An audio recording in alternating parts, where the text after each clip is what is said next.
2024년 10월 10일 대한민국을 아주 떠들썩하게 했던 뉴스가 하나 스웨덴에서 날라왔는데 바로 대한민국에서 두 번째 노벨상 수상자가 나왔다라는 거. 그 주인공은 누구냐? 바로 소설가 한강 작가님이었다. 한강 작가가 어떠한 작품을 썼길래 노벨 문학상을 받을 수 있었는지 그런 이야기들을 쭉 해줄 건데 그 본격적으로 한강 이야기를 하기 전에 우리 이 지식 하나 잡고 가면 좋을 것 같아. 노벨상이 굉장히 권위 있는 인류 최고의 상이라고 알려져 있는데 노벨상 누가 만들었어? 노벨이 만들어서 거기까지 알아. 이 사람이에요. 알프레드 노벨. 스웨덴 사람이고요. 아빠가 발명을 막 해. 그래서 어디 집에 창고 한 구석에 뭔가 연기도 뽀글뽀글 피고 갑자기 펑 소리도 나고 그런 집에서 살다 보니 노벨 역시 무언가 만드는 데 재주가 있었고 최고의 히트 상품을 발명하게 돼. 다이너마이트. 고체로 된 폭탄이야. 이걸 이용하면 굉장히 손쉽게 공사 현장에서 땅을 뚫는 데 쓸 수 있는 거지. 그러다 보니까 이 다이너마이트가 불티나게 팔렸고 3,300만 크로나라는 재산을 확 쌓을 수 있었다. 축적할 수 있었다는 이야기예요. 이게 하나로 따지면 한 2천억에서 3천억 정도 된대. 근데 이 노벨의 의도와는 다르게 다이너마이트가 잘못된 방법으로 사용되기 시작해. 전쟁, 테러의 상황에 쓰기 시작하는 일들이 벌어진 거야. 그래서 테러가 날 때마다 노벨 욕을 하기 시작하는 거지. 노벨 때문에 이거 만들어가지고 사람들 계속 죽는다 이런 이야기를 막 듣게 되는 거야. 그러다가 노벨이 진짜 뭔가 현타가 오는 딱 상황이 하나 벌어지게 되는데 신문 기사에 노벨이 죽었다라는 이 기사가 팡 뜹니다.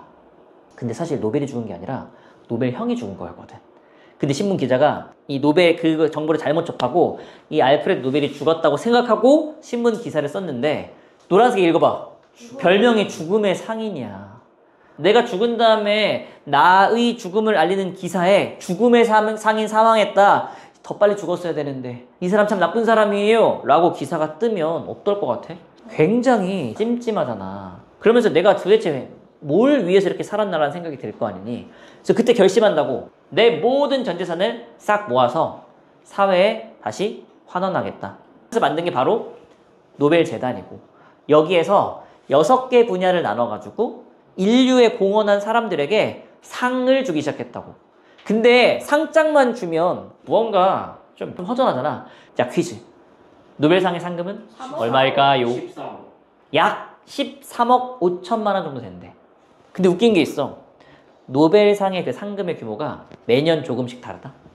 노벨이 죽기 전에 이런 유언을 했어. 아까 내가 2, 3천억 모아놨다고 했지. 그 돈으로 투자를 해. 주식, 부동산, 채권 등등등 다양한 곳에 투자가 되어 있단 말이야. 수익을 좀. 그렇지. 1년 동안 수익을 싹 모아. 그거를 6등분을 딱 해. 그래가지고 그걸 나눠주는 거거든. 근데 만약에 그 해 투자 수익이 망했으면 상금이 좀 줄어드는 거야. 그래서 노벨상을 수상할 때 그 해의 투자 수익률을 보고서 받아야 된다는 이야기가 있다고. 이 정도 하나 재밌게 이야기를 들으면 될 것 같고 사실 진짜 중요한 이야기는 이거죠. 그럼 한강 작가는 왜 노벨 문학상을 수상하게 되었을까인 건데 노벨 재단에서 수상자를 발표할 때 되게 아날로그 방식을 이용해서 알려준다? 전화를 해. 한강 작가가 그때 아들이랑 밥을 먹고 있었는데 보이스피싱인 줄 알았대. 기대를 1도 안 했던 거야. 실제 도박 사이트에서 별걸 다 예측하는데 노벨 문학상 누가 받을 것인지도 예측하거든?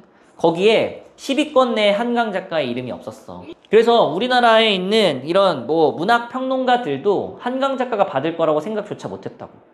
근데 갑자기 노벨 재단에서 전화가 오니까 이게 뭐야? 진짜야? 꿈이야? 생시야? 이런 일이 벌어졌다라는 거지. 그게 어떤 의미가 있냐면 아시아 여성으로서는 최초로 노벨 문학상을 받았대. 그리고 노벨 문학상은 보통 좀 나이가 지긋한 작가들한테 상을 준다? 왜냐면 한 작가의 전체 작품 리스트를 다 살펴본 다음에 상을 준단 말이야. 그러다 보니 아무래도 좀 작품이 좀 여러 개 있어야 되고 또 삶의 궤적도 그 작품과 같이 연결될 수 있는 삶을 살았을 때 이런 걸 준다라는 건데 한강은 아직 50대 작가거든. 노벨 문학상을 받기에 상대적으로 좀 젊어. 그래가지고 더 의미가 있었다. 그럼 한강 작가는 어떤 작품을 쓰는데 인간의 고통, 상처를 보듬는 작품들을 많이 썼다라는 거야.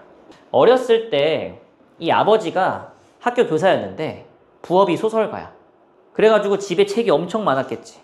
근데 한강 작가는 약간 아이였나 봐. 내향적이었나 봐. 친구 만나는 거 좋아 안 좋아? 안 좋아. 그럼 집에서 뭐 할까? 심심하니까 책을 읽기 시작한 거야. 그러면서 학교에서 상을 막 휩쓸어. 책을 진짜 많이 읽고 글쓰기에 취미가 있어가지고 막 상 받는 것들이 일상다반사였다고. 그러다가 한강 작가가 자기의 이 삶의 가치관을 정하게 된 사건이 하나 일어나는데, 바로 국가가 한 개인에게 엄청난 폭력을 저지른 이야기를 듣게 돼. 한강 작가의 고향이 광주거든? 광주에서 1980년 5.18 민주화 항쟁이 있었죠. 거기서 소식을 듣게 될 거 아니니, 그리고 나중에 사진을 보게 될 거 아니니, 너무나 끔찍한 장면에 할 말을 잃고, 아, 이 폭력에 맞서는 무언가 목소리를 내야 되겠다라고 생각을 한다고. 그래서 쓴 소설이 소년이 온다라는 소설이야. 광주 민주화 운동에 있었던 한 소년의 시점으로 소설을 풀어가는 거거든. 그리고 또 다른 국가가 우리 개인에게 폭력을 저지른 역사적인 사건이 하나 있어. 제주도 제주 4.3 사건. 이것 역시 이 이념으로 인해 남과 북이 갈려있는 상황 속에서 수많은 사람들이 희생이 된 안타까운 사건이란 말이지. 이것을 소설로 쓴 게 최근 작품인 작별하지 않는다라는 책이 있어요.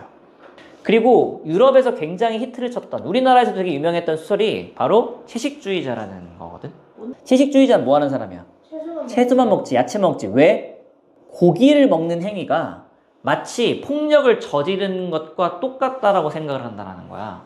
너네 돼지고기, 소고기를 먹을 때 내가 너희를 죽이고 먹어도 되겠니? 물어봤어? 안 물어보고 그냥 막! 그게 어떻게 보면 굉장히 폭력적인 행위 아니니? 그래가지고 이 소설 속의 주인공이 폭력에 대한 트라우마가 있는 사람인데, 육식이 곧 폭력이라고 생각을 하다 보니까 아예 고기를 거부하게 되는 거야. 여하튼 이런 작품들을 하면서 한강 작가가 계속 말하고 있었던 게 뭐라고? 문학은 폭력의 반대편에 서 있는 거라고. 2024년 노벨재단에서 한강 작가의 이 세계관을 선택한 거라고. 왜 올해 한강 작가를 선택했을까? 3년 전에 러시아 우크라이나 전쟁, 1년 전에 이스라엘 팔레스타인 하마스와의 전쟁, 그리고 지금 계속 긴장도가 높아지면서 그 전쟁과 폭력이라는 것들이 점점 늘고 있는 상황은 분명하다라는 거야. 그래서 그것에 대해서 경종을 울리기 위해 좀 멈춰보자, 이 폭력적인 행위를, 라는 의미로 아마 한강 작가를 노벨 수상자로 선정하지 않았을까라고 선생님은 생각한다라는 거지. 오케이, 그러면 이제부터 글을 읽어볼 건데, 한강 작가의 개인적인 이야기를 담고 있는 거, 이거부터 분홍색부터 읽어봅시다. 출발!